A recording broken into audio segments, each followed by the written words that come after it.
If you've ever tried to learn English, you probably know the feeling, right? That frustration that no matter how many hours you put in, how many textbooks you read, you still can't just speak it confidently. Well, what if the problem isn't you? What if it's the entire approach you've been taught? We're going to dive into a totally different way of thinking about fluency, one that's less about grammar and way more about your mindset. I mean, really think about that. Does that question hit home for you?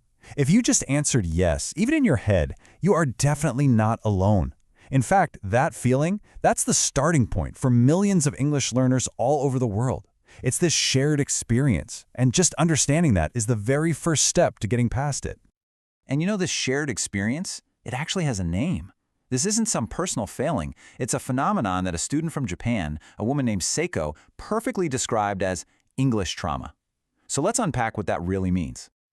Now listen to that wording, a psychological wound. Whoa.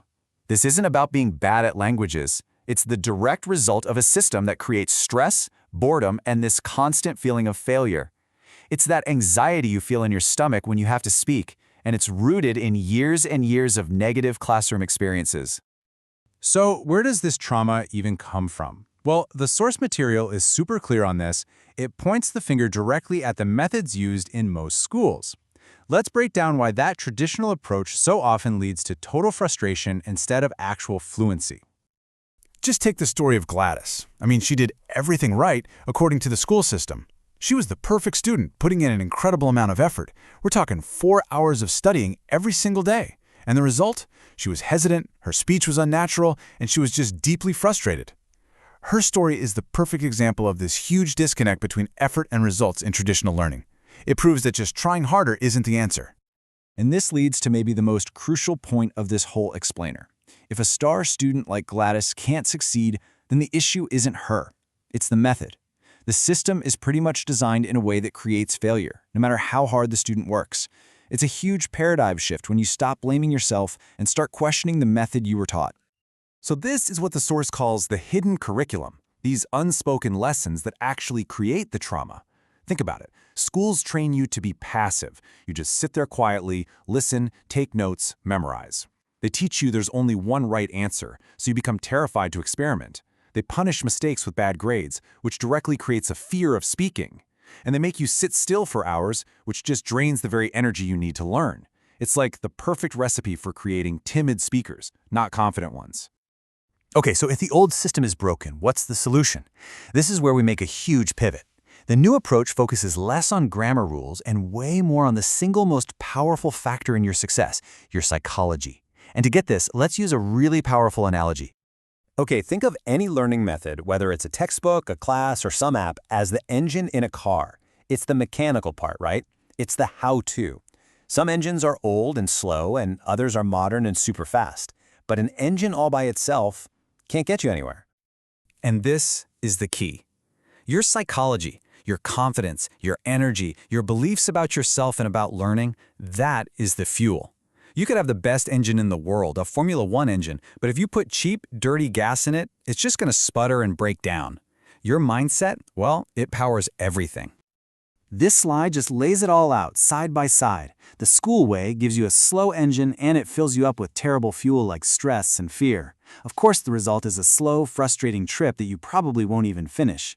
The alternative is to upgrade both. A powerful engine, yes, but more importantly, high-octane racing fuel made of confidence and enthusiasm. That's what creates a fast, exciting journey to fluency.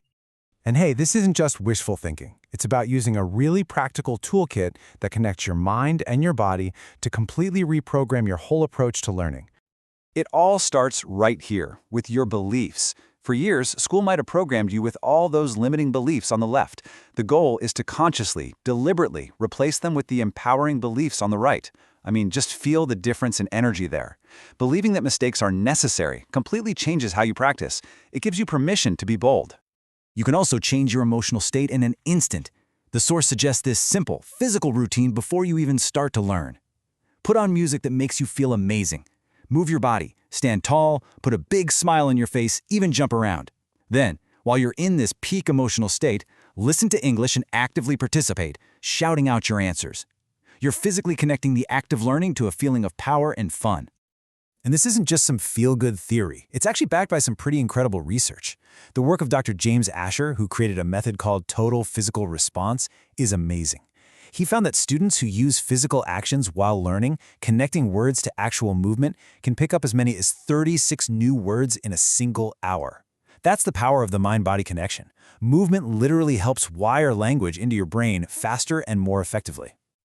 So this all leads us to the final, and maybe the most crucial mindset shift. It's a simple change in just one word, but it reframes absolutely everything you do when you sit down to learn English. This is such a brilliant way to think about it. Studying English makes you like a physicist analyzing the ball. You're thinking about formulas and rules, and you're slow to act. It's totally useless in a real game. But playing English, that makes you like a soccer player who acts instantly, intuitively. That's the key. Speaking is a skill. It's a sport. You get good at it by doing it, not by analyzing it. So the big takeaway here is this. You have to let go of that old-school mindset of analyzing English like it's some dead subject in a textbook. And instead, you've got to treat it like a game. Have fun with it. Be active, be loud, and just engage with it as the living, breathing skill that it is. And that leaves us with one final thought to take away.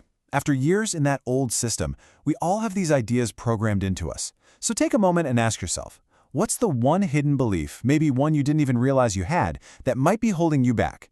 Because identifying it, that's the first step to changing your fuel and changing your entire journey.